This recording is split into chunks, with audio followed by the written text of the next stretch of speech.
Ikaw ba nagkakalat sa squatter ang ama, ha?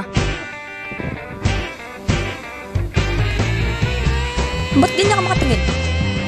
Para nakatingin sa mga squatter, ha? Alam mo ba isa kong anak? Binugbog ng ka-schoolmate ko. Bakit nag-STI siya? Paano mo naman nasabi na squatter ang school namin, ha? O sige. Brad, ano ulam nyo kagabi? Inihaw na janitor fish, sir. Ikaw, Chong.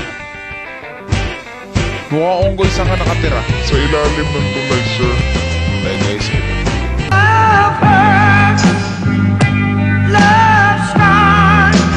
Ikaw? Kapit-bahay kami, sir.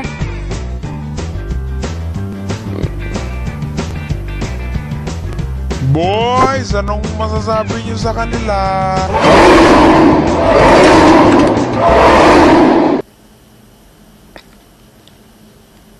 Narinig mo yun, Ama Boy?